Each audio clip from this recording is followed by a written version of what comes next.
അസ്സലാമു അലൈക്കും വറഹ്മത്തുള്ളാഹി. അൽഹംദുലില്ലാഹി വസ്സലാത്തു വസ്സലാമു അലാ റസൂലില്ലാഹ്. പീസ് റേഡിയോ കൂടിക്കാഴ്ചയിലേക്ക് നിങ്ങളേവരെയും സ്വാഗതം ചെയ്യുകയാണ്. നമുക്കറിയാം, പീസ് റേഡിയോ കൂടിക്കാഴ്ചയുടെ കഴിഞ്ഞ എപ്പിസോഡുകളിൽ ബഹുമാന്യനായ സാജിദ് ആറാട്ടുപുഴ സാഹിബിൻ്റെ വിശേഷങ്ങൾ, അദ്ദേഹത്തിൽ നിന്ന് കുറേ കാര്യങ്ങൾ നമ്മൾ കേട്ട് കഴിഞ്ഞു.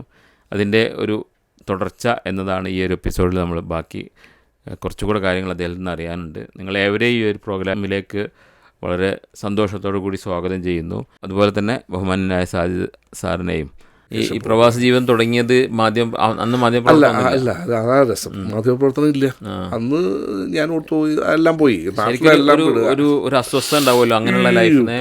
ഞാൻ എൻ്റെ പുസ്തകത്തിൽ അത് എഴുതിയിട്ടുണ്ട്. അതായത് ഒരു തടവറയിൽ നമ്മൾ എത്തപ്പെട്ടില്ലേ, ഇത് തീർന്നു, ഇനിയിപ്പോൾ ദീർഘകാല തടവിന് വിധിക്കപ്പെട്ടപ്പോൾ ഇവിടുത്തെ ഇങ്ങനെ പോവാം. അപ്പം എനിക്ക് ഇപ്പോഴും ഓർമ്മയുണ്ട്, ഞാനന്ന് ജോലി ചെയ്തിരുന്ന ഈ ഇതിൽ വെളുത്ത കാർട്ടൂൺ പത്രങ്ങൾ കണ്ടാലൊക്കെ ഞാൻ അതിലൊക്കെ ഇങ്ങനെ കവിതകൾ കുറിച്ചു. അപ്പോൾ എൻ്റെ അത്യാവശ്യം കുഴപ്പമില്ലാത്ത ഹാൻഡ് റൈറ്റിംഗ് ആണ്. അപ്പം ഇങ്ങനെ ഞാൻ ഈ നല്ല പെൻ ഉപയോഗിച്ചിട്ട്, ബ്ലാക്ക് പെന്നൊക്കെ ഉപയോഗിച്ചിട്ട് ഇങ്ങനെ അപ്പോൾ ഈ ചില സൗദികളൊക്കെ ഇത് കൊണ്ടുപോയിട്ടേ ഇതെന്തോ സംഭവമാണല്ലോ എന്ന് തിരിച്ചു, ഇതെന്താണ് സംഗതി എന്നൊക്കെ ചോദിച്ചിട്ട് തിരിച്ചു കൊണ്ടുവന്നിട്ടുണ്ട്. ഞാനിങ്ങനെ പേപ്പർ ഇവിടെ കണ്ടാലും കവിതകളോ കഥകളുടെ അല്ലെങ്കിൽ എന്തെങ്കിലും കോട്ടിങ്സോ ഒക്കെ കുറിച്ചിടും. അപ്പോഴേ കൂട്ടുകാരൊക്കെ ഇങ്ങനെ ശ്രദ്ധിച്ചാൽ നീ ഇങ്ങനെ അല്ലല്ലോ ഇതിങ്ങനെ ഉപകാരപ്പെടും. പക്ഷെ അങ്ങനെ ഒരു രക്ഷയില്ലാതിരിക്കുമ്പോഴാണ് ഒരു 6 വർഷത്തിന് ശേഷം മാധ്യമത്തിൻ്റെ ഈ ഓഫർ വരുന്നത്. എന്നെ സംബന്ധിച്ചോളം സത്യം പറഞ്ഞാൽ ഒരു പരോള് കിട്ടിയതുപോലെ തന്നെ. ഞാനിതുവരെ മാധ്യമത്തിൽ എന്ത് കിട്ടുമെന്ന് ചോദിച്ചിട്ടില്ല. പക്ഷേ എന്നെ ഏൽപ്പിച്ച് ജോലി ഭംഗിയാകുക എന്നുള്ളത്, അതിനെ ജനകീയമാക്കാൻ ഞാൻ ഒരുപാട് പണിപ്പെട്ടിട്ടുണ്ട്. അത് വളരെ നല്ല അനുകൂല സാഹചര്യമായിരുന്നു. ഞാൻ ഒരുപാട് എഴുതിപ്പോയ ആയിരക്കണക്കിന് സ്റ്റോറികൾ ഇപ്പോൾ ഇങ്ങനെ ഓർക്കുകയാണ്. ഞാൻ അതിലിടയ്ക്കൊന്ന് ചോദിച്ചോട്ടെ, ഈ ഗ്രന്ഥരചനയിൽ ഇപ്പോൾ 2-3 പുസ്തകത്തിൻ്റെ പേര് പറഞ്ഞല്ലോ. അപ്പോൾ അതിൽ പിന്നെ ഒരു പുസ്തകത്തെക്കുറിച്ച് ഞാൻ കേട്ടിട്ടുണ്ട്, 10 പേരുടെ. ആ പുസ്തകത്തെക്കുറിച്ചൊന്ന് പറയാൻ പറ്റും? എൻ്റെ ആദ്യ പുസ്തകം മണൽ ശില്പങ്ങൾ എന്ന് പറയുന്ന പുസ്തകമാണ്. അതിന് കാരണം എന്താണെന്ന് വെച്ചാൽ, ഇവിടെ നമുക്കറിയാവുന്ന രാമനുണ്ണി മാഷ്, പി സുരേന്ദ്രൻ, ഇവരെയൊക്കെ നമ്മളാ ഇവിടെ കൊണ്ടുവന്ന സാഹിത്യം. ഞാനിങ്ങനെ അവരിവിടെ ഗൾഫിൽ വരുമ്പോൾ ഇവിടുത്തെ കാര്യങ്ങളൊക്കെ അറിയുമ്പോൾ അവർക്ക് വലിയ താല്പര്യം. ഞാനിങ്ങനെ ഓരോ അനുഭവങ്ങൾ പറയുമ്പോൾ ഈ രാമണ്ണി മാഷിനെ കവിതത്തിൽ കേട്ടിട്ടുണ്ടോ, എടാ നീ പറയുന്നത് കേൾക്കാൻ സുഖമുണ്ട് കേട്ടോ, നീ എന്താ ഇത് എഴുതാത്തത് ചോദിക്കും. ഞാൻ എഴുതാൻ മാത്രമൊന്നും അങ്ങനെ എനിക്ക് തോന്നി. എൻ്റെ ഒരു പത്രഭാഷയാണെന്നായിരുന്നു എൻ്റെ ധാരണ. പക്ഷേ ഞാൻ ഫീച്ചറുകളൊക്കെ എഴുതാറുണ്ട്. അപ്പോൾ സുരേന്ദ്രൻ മാഷ് പറഞ്ഞാൽ നീ ഇത് എഴുതിയേ പറ്റുള്ളൂ. അങ്ങനെയാണ് ഞാൻ ആദ്യം ശില്പങ്ങൾക്ക് അവതാരിക എഴുതിയിരിക്കുന്ന രാമനുണ്ണി മാഷാണ്. അത് പൊള്ളുന്ന പ്രവാസത്തിൻ്റെ അനുഭവങ്ങളുടെ ജീവിതമാണ്. അത് പറഞ്ഞാൽ ഇവിടെങ്ങും തീരാത്തത്രത്തോളം ആഴമുള്ള സാധനമാണ്. പിന്നെ ഞാൻ എഴുതുന്നത് അതിൽ കുറേ കഥകളുണ്ട്. മീൻസ് ആടുജീവിതത്തിലെ നജീബ് മുതൽ, ആടുജീവിതം എന്ന് പറയുന്ന നോവലുണ്ടല്ലോ, ബെന്യാമിൻ ലോകമാണ്. അതിൽ നജീബ് എന്ന് പറയുന്ന ഷുക്കൂർ എൻ്റെ നാട്ടുകാരനും അയൽക്കാരനുമാണ്. അയാളുടെ റിയൽ, അതായത് ആടുജീവിതത്തിൽ അദ്ദേഹം ഒരു നോവൽ എഴുതുന്നതിന് വേണ്ടി സൃഷ്ടിച്ചെടുത്ത ചില പശ്ചാത്തലങ്ങൾ. പക്ഷെ അതിനപ്പുറത്ത് ഇദ്ദേഹം അനുഭവിച്ച യഥാർത്ഥമായ ഒരു ആടുജീവിതമുണ്ട്. അപ്പം ഞാൻ ആറാട്ടുപുഴക്കാരൻ്റെ ആടുജീവിതം എന്ന് പറഞ്ഞിട്ടാണ് ആ ടൈറ്റിൽ എഴുതിയിട്ടുള്ളത്. അന്ന് എഴുതും. പിന്നെ അവനൊക്കെ അറിയാമാവില്ല. പിന്നെ അങ്ങനെ തുടങ്ങി ഒരു 3.5 വർഷക്കാലം ചങ്ക്രിയിൽ ജീവിക്കേണ്ടി വന്ന ഒരു മനുഷ്യനെ ഞങ്ങൾ വളരെ സാഹസപൂർവ്വം രക്ഷപ്പെടുത്തുന്നു. അയാളിപ്പോൾ മഹാരാഷ്ട്രയിൽ ഈ ഉള്ളി കൃഷിയൊക്കെ നടത്തിയിട്ട് ജീവിക്കുന്ന, എൻ്റെ ഇടയ്ക്കിടയ്ക്ക് വിളിക്കും അയാൾ, എന്നെ എനിക്ക് പുതിയ ജീവിതം തന്ന ആൾ എന്നുള്ള രീതിയിലാണ്. അദ്ദേഹം 3.5 വർഷം ജീവിച്ചു മരിക്കുമായിരുന്നൊരു മനുഷ്യനെയാണ് നമ്മൾ അവിടുന്ന് സാഹസമായി രക്ഷപ്പെടുത്തുന്നത്. പിന്നെ മറ്റൊരു അത്ഭുതം എന്ന് പറയുന്നത്, ഞാനൊരു ദിവസം ഓഫീസിൽ ഇരിക്കുമ്പോൾ ഒരു കുട്ടി വിളിക്കുകയാണ്, ഒരു 10-22 ചെറുപ്പക്കാരനെ വിളിക്കുന്നു. സാർ, എനിക്ക് നിങ്ങളെ ഒന്ന് കാണണം. ഞാൻ പറഞ്ഞു, വരും മോനെ, എന്താണ് സംഗതി എന്ന് ചോദിച്ചു. അപ്പം മംഗലാപുരത്തു നിന്നാണ് വരുന്നത്. വരുമ്പോൾ അവൻ്റെ കയ്യിൽ കുറേ പത്രക്കട്ടിങ്ങളുണ്ട്. അവൻ്റെ നേരെ നീട്ടി, ഞാൻ ചെന്നവനെ ഇത് എൻ്റെ ഉമ്മ തന്നതാണ്. ഞാൻ നോക്കുമ്പോൾ 14 വർഷങ്ങൾക്ക് മുമ്പ് ഈ തർഹീലിൽ 4 മക്കളുമായി ഒറ്റപ്പെട്ടു പോയൊരു 38-കാരി യാസിർ എന്ന് പറയുന്നൊരു പെൺകുട്ടി ഉണ്ടായിരുന്നു. അയാളുടെ ഭർത്താവിടെ വെച്ച് മരിച്ചു. സഹോദരങ്ങളൊക്കെ അവരുടെ ഈ വ്യവസായമൊക്കെ പിടിച്ചെടുത്തിട്ട് ഇവരെ ഒറ്റപ്പെടുത്തി ജയിലിലാക്കിയതാണ്. ഇവർക്കാണെങ്കിൽ കുഞ്ഞുങ്ങളെ വളർത്തണം. അപ്പം അന്ന് ആദ്യത്തെ മോന് 12 വയസ്സാണ്. അവനിങ്ങനെ എൻ്റെ അടുത്ത് നിൽക്കുന്നത് ഞാനിപ്പോഴും ഓർക്കും. ഇളയ കുട്ടിക്ക് 6 മാസമാണ്. സഹായമായി നിൽക്കുന്ന ആ സ്ത്രീയെ ഞാൻ എൻ്റെ ഒരൊറ്റ വാർത്തയോട് കൂടിയിട്ടാണ് അത് വലിയ ജനകീയ വിഷയമായി മാറുന്നത്. നമ്മളവരെ ജയിലിൽ നിന്ന് മോചിപ്പിച്ച് നാട്ടിലേക്ക് കയറ്റി വിടുമ്പോൾ, മംഗലാപുരത്ത് അങ്ങനെ അങ്ങോട്ട് കയറ്റി വിടുമ്പോൾ ഇവരുടെ കുട്ടികളുടെ പഠിത്തത്തിനുള്ള ചില സ്പോൺസർഷിപ്പുകൾ റെഡിയായിരുന്നു. ഇവർക്ക് ചില സംഗതികൾ തുടങ്ങാനൊക്കെ ഉള്ള നമ്മളീ പലരെയും കയറ്റി വിട്ടാൽ പിന്നെ ആരും അങ്ങനെ ബന്ധപ്പെടുകയൊന്നും ചെയ്യാറില്ല, നമ്മളും അങ്ങനെ മറക്കും. അങ്ങനെ മറഞ്ഞു പോയൊരു കഥയായിരുന്നു. പക്ഷേ ഈ മകൻ, അന്ന് 12 വയസ്സുണ്ടായിരുന്ന മകൻ, ഇവർ നാട്ടിൽ പോകുന്നു, ഒരു ചെറിയ ടൈലറിങ് യൂണിറ്റ് സ്റ്റാർട്ട് ചെയ്യുന്നു. അത് അത്യാവശ്യം നല്ല ഗംഭീരമായി വിജയിക്കുന്നു. ഈ മോൻ മെക്കാനിക്കൽ എഞ്ചിനീയറിംഗ് പാസ്സാകുന്നു. തിരിച്ച് ദമാമിലേക്ക് വരുമ്പോൾ അന്ന് എൻ്റെ ഒരു ഫോൺ നമ്പറിൻ്റെ ഒരു പ്രത്യേകത എന്താണെന്ന് വെച്ചാൽ, ഈ ഫോണൊക്കെ ഉണ്ടായ സമയത്ത് എടുത്ത ഒരു നമ്പറാണ് ഇന്നും എൻ്റെ കയ്യിലുള്ളത്. അത് മാറിയിട്ടില്ല. 144. ഈ നമ്പർ ഈ ഉമ്മ കുറിച്ച് കൊടുത്തു വിടാണ്, ഇയാളെ കാണണം, ഇയാളാണ് ഈ ഇതൊക്കെ വാർത്ത എഴുതിയെന്ന് പറഞ്ഞിട്ട് ഈ മോൻ്റെ കയ്യിൽ ഈ പഴയ പത്രക്കട്ടിങ്ങുകൾ, എനിക്കിപ്പോഴും ഓർമ്മയുണ്ട്. ജീവിത മുമ്പിൽ ഈ ആശ്രയും മക്കളും സഹായത്തോടെ എന്ന് പറഞ്ഞ് കുട്ടികളുമായി നിൽക്കുന്ന വാർത്ത ഞാൻ എഴുതിയത് ഞാൻ മാധ്യമത്തിൽ വന്ന പത്രക്കട്ടിങ്ങുമായിട്ടാണ് ഇവർ വന്നേക്കുന്നത്. ഈ വല്ലാത്തൊരു വിസ്മയമായിരുന്നു. 14 കൊല്ലങ്ങൾക്ക് ശേഷം ആ കുട്ടി എന്നെ കാണാൻ വരുന്നു. അവനിവിടെ ജോലി കിട്ടിയിട്ട് വന്നതാണ്. അതൊക്കെ വല്ലാത്തൊരു അനുഭൂതിയായിരിക്കും. അതെ അതെ. അതുപോലെ തന്നെ മറ്റൊന്നൊരു ഹുമ എന്ന് പറയുന്ന ഒരു പെൺകുട്ടി, അതായത് ഇവിടെ ഒരു ബക്കാലയിൽ ആൺവേഷം കെട്ടിയ ഒരു കുട്ടി ജോലി ചെയ്യുന്നു എന്ന് പറയും. അപ്പം ഞാൻ വളരെ രഹസ്യമായ വിവരമാണ്, ഞാനവിടെ ചെല്ലുന്നു. സംഗതി സത്യമാണ്. കണ്ടാൽ ആൺകുട്ടിയാണെന്ന് തോന്നുന്നു. മുഖമൊക്കെ മറച്ചിട്ട് തലക്കെട്ട് കിട്ടി. ഞാൻ ആ കുട്ടിയെ തടഞ്ഞിട്ട് ഞാൻ പറഞ്ഞു, മോളെ എനിക്കറിയാം, ഹിന്ദിയിലാണ് സംസാരിക്കുന്നത്. ഈ കുട്ടി പറഞ്ഞു നോണോ. അപ്പോൾ അവളെ ഇംഗ്ലീഷിലാണ് മറുപടി പറയുന്നത്. അപ്പോൾ ഞാൻ പറഞ്ഞു ഓക്കെ. പിന്നെ ഞാൻ പറഞ്ഞു നിങ്ങൾ രക്ഷിക്കാൻ വന്ന ആളാണ്, ഞാൻ ഉപദ്രവിക്കാനല്ല, മനസ്സിലാക്കുക പ്ലീസ്. ഇതിനുള്ളിൽ അവരുടെ വീട്ടിലേക്ക് കൂട്ടിക്കൊണ്ടുപോകുന്നു. ഹൈദരാബാദി കുടുംബമാണ്. ഇവിടെ വന്നിട്ട് ഈ കുട്ടികളാരും നാട്ടിൽ പോയിട്ടില്ല. വാപ്പ പോയിട്ട് 38 കൊല്ലമായി. നാട്ടിലേക്ക് പോയിട്ട് അവരോട് ആക്കിയിട്ട് പോയില്ലേ? മരിച്ചുപോയി. അദ്ദേഹം മരിച്ചുപോയി. അദ്ദേഹം അവിടെ കിടന്ന് മരിച്ചു. ഈ ഉമ്മയ്ക്ക് നാട്ടിലേക്ക് പോയിട്ടില്ല, കല്യാണം കഴിഞ്ഞ് വന്നിട്ട് പോയിട്ടില്ല. അപ്പോൾ നാട്ടിൽ ഇവർക്ക് വേരുകളൊന്നുമില്ല. ആർക്ക് ആരുമായിട്ടും അത്ര ബന്ധമില്ല. കാരണം ഇവരുടെ ജീവിത പ്രശ്നങ്ങൾക്കിടയിൽ ഇവർക്ക് ഇതിനൊന്നും സമയമില്ല. 3 പെൺകുട്ടികൾ. അതിൽ പിന്നെ ഒരു കുട്ടി മാത്രമായിട്ട് +2 വരെ പഠിച്ചിട്ടുള്ളത്. ബാക്കിയെല്ലാം പഠിത്തമടക്കൊക്കെ നിർത്തിയിരിക്കുന്നു. ദമാമിൽ തന്നെയാണ് അല്ലേ? തുക്ബയിൽ. ജീവിതം മുന്നോട്ട് കൊണ്ടുപോകാൻ ഒരു വഴിയില്ല. അപ്പോൾ ഇത് എന്നോടിത് പറയുന്ന ആരാന്ന് വെച്ചാൽ, ഈ ഇവിടുത്തെ അറബ് സോഷ്യൽ വർക്ക് ചെയ്യുന്ന ചില സ്ത്രീകളുമൊക്കെ ആയിട്ടിരിക്കും ചില ബന്ധമുണ്ട്. അതിൽ യമനി സ്ത്രീകളൊക്കെ ഉണ്ട്. അവരാണ് എന്നോട് അവർ പിന്നെ ഒരു റമദാനിൽ കിറ്റ് എന്തോ കൊടുക്കാൻ പോകുന്ന ഒരു അനുഭവത്തിൽ നിന്നാണ് അവരെന്നോട് ഈ വിഷയം പറയുന്നത്. ഞാൻ അവിടെ പോയി ഒരു ഇരുണ്ട് നരച്ച കലണ്ടറൊന്നും ഇല്ലാത്ത ഒരു ഇടിഞ്ഞു വീഴാൻ പോകുന്നൊരു വീട്ടിലാണ് ഇവർ. ഇവരവിടെ നിന്ന് മാറിക്കൊടുക്കണമെന്ന് കഫീൽ വല്ലാണ്ട് ശല്യം ചെയ്തുകൊണ്ടിരിക്കുന്നു. അപ്പോൾ ഞാൻ ഇവരോട് പറഞ്ഞു, നിങ്ങൾ മനസ്സിലാക്കൂ, ഞാൻ നിങ്ങളെ ഉപദ്രവിക്കാൻ വന്നാൽ നിങ്ങൾ രക്ഷിക്കാം, ഞാൻ നിങ്ങളുടെ സ്റ്റോറി പത്രത്തിൽ എഴുതാം, നിങ്ങളുടെ പേരൊന്നും എഴുതത്തില്ല.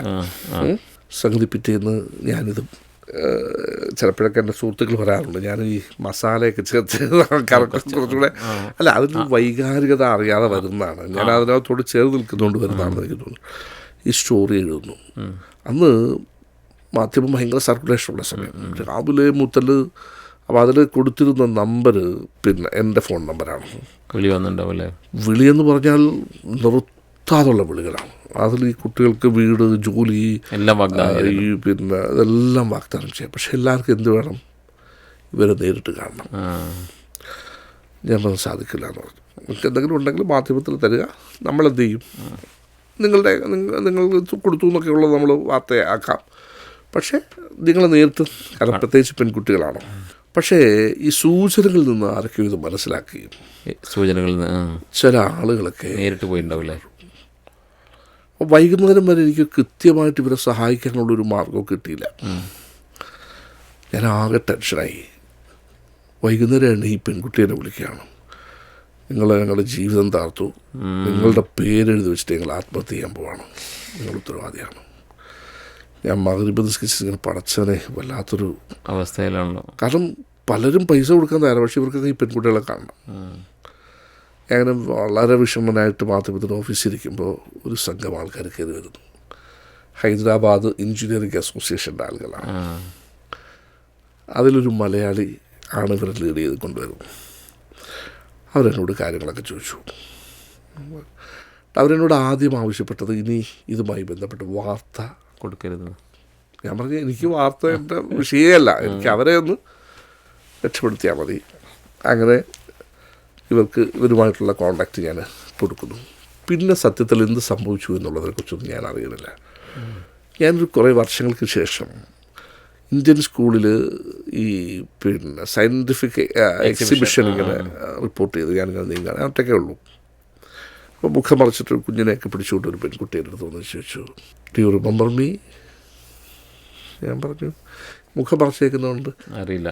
ഞാൻ പിന്നെ ഈ പെട്ടെന്ന് ഒരാളെ അറിയാതെ വന്നാലും ഞാൻ ചിരിച്ചുകൊണ്ടാണ് അത് ശരി, ഓക്കെ, എനിക്ക് ഓർമ്മ വരുന്നില്ല.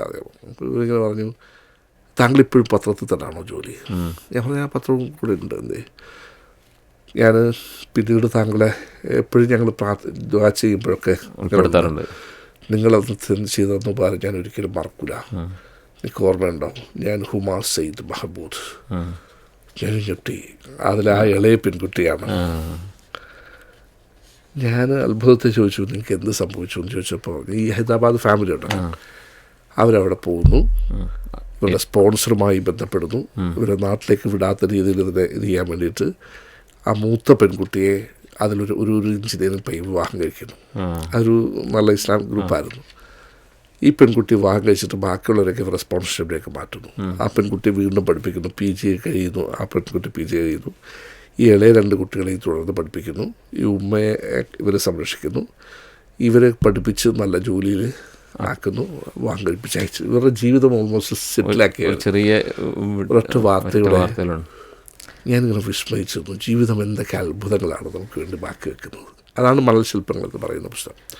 പിന്നെ രണ്ടാമത്തെ പുസ്തകം അറബിത്തെരുവുകളാണ്. അറബിത്തെരുവുകൾ സൗദി അറേബ്യ എപ്പോഴും ഒരു മറയ്ക്ക് പിന്നിലാണ്. നമ്മൾ കരുതുന്നത് സൗദി ഒരു യാഥാസ്ഥിതിക ബോധത്തിൻ്റെ നാടാണ്.